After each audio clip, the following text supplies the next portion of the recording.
Desde la explosión ocurrida en el Hotel Saratoga en La Habana y que ha dejado hasta la fecha más de 40 fallecidos, varios lesionados y múltiples daños, la percepción de riesgo en torno a escapes de gas ha aumentado en la capital cubana. Y no hablo solo de la población, porque también parece que las instituciones responsables del suministro del gas manufacturado han inspeccionado su propio trabajo y han tomado sus medidas. Medidas que han desatado todo un ir y venir de reportes y contrastes de informaciones.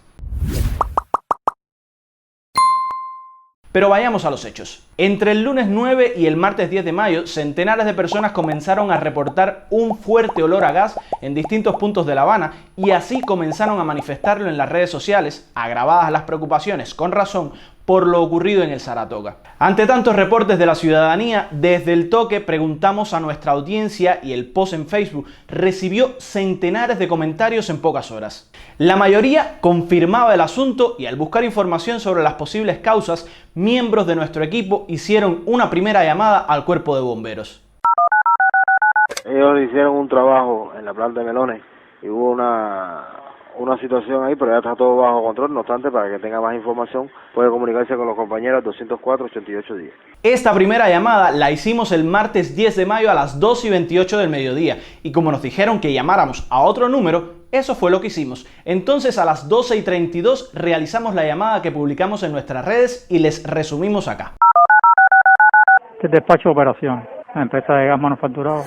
El trabajo que se hizo en la planta de gas fue aumentar el sistema de odorización para que se sienta, porque estaba por debajo de los parámetros establecidos cuando hicieron ahí la muestra de laboratorio. O sea, eso se comprueba todos los días y se vio que estaba por debajo y lo subieron. Y se dio todo este problema de percepción de olor. A lo mejor como el sistema estaba bajito, una causa puede ser el sistema está bajito y usted no lo siente. Cuando le digo el sistema es la sustancia que se le echa al gas, porque el gas es inodoro como tal, y se le echa una sustancia precisamente para que el cliente lo sienta y sepa que hay un escape. Entre el momento de la llamada y su publicación en redes sociales, pasaron poco más de 3 horas y ya entonces un escueto tuit de la Defensa Civil prefería, en lugar de encontrar las causas, llamar inescrupulosos a los que olían y reportaban el olor a gas por toda La Habana. Y fueron centenares los supuestos inescrupulosos, incluyendo, por cierto, a la periodista estatal Ana Teresa Badía, quien ha remarcado que el olor a gas ha sido persistente. Y a los que puedan dudar de la veracidad de esta llamada, les digo que el número 7204-8810 aparece en la base de datos de Texas como perteneciente a la empresa de gas manufacturado, con dirección en calle 44 entre 65 y 67 Marianao, y una búsqueda en las páginas amarillas de la misma Texas nos devuelve que en esa dirección radica el grupo de atención al cliente de dicha empresa. Llame usted si quiere comprobarlo, 7204-8810. Pero volviendo a información relevante. Como escucharon en el audio que publicamos, el empleado explica que los niveles de odorización del gas estaban por debajo de la norma y debido a eso subieron la dosis de la sustancia que le da olor al gas para que fuera más detectable cualquier escape.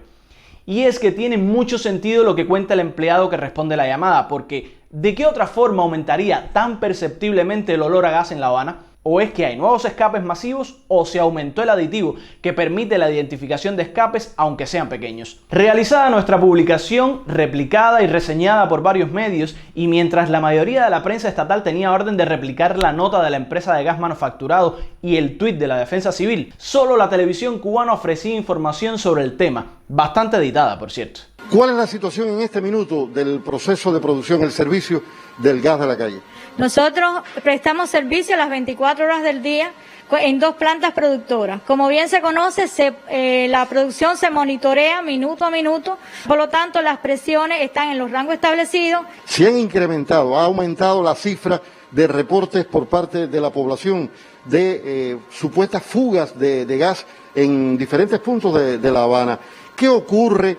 ¿Qué pasa cuando los especialistas de ustedes, los expertos, los técnicos, los inspectores llegan al lugar que ha sido reportado? Diariamente se rehacen reportes de escape. Eso es el trabajo normal que hace la empresa. Nosotros generalmente enfrentamos con 4 brigadas. A partir del día 6 hemos reforzado la atención a la población y hasta la formación de 15 brigadas con todos los equipos necesarios para enfrentarlo. Esta empresa aumentó en un 375% la cantidad de brigadas disponibles, de 4 a 15, para atender los reportes de posibles escapes de gas.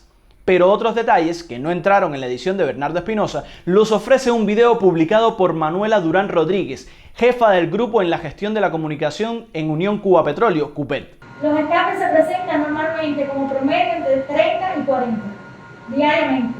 Es decir, que han existido a lo largo del tiempo. Siempre, porque además hay redes muy viejas que aún no se han podido rehabilitar y siempre hay reportes de escape que nosotros enfrentamos 24 horas. Lo primero es acotar que muchas de las redes habaneras de distribución de gas no son precisamente nuevas. Y lo segundo es pedirles que graben el dato de que los reportes diarios son entre 30 y 40. Pues bueno, este jueves amanecimos con un texto del diario Granma donde este último dato se corrobora y además se aporta otro que es, cuando menos, alarmante. Resulta que Argelia Reitor Zúñer, directora de la empresa de gas manufacturado de La Habana, dice que la cifra promedio de reportes en los últimos días se ha disparado de un promedio de 30 a 140 llamadas diarias. De esas 140, más de un 40% no son escapes, o sea, que unas 70 llamadas sí responderían a salideros de gas.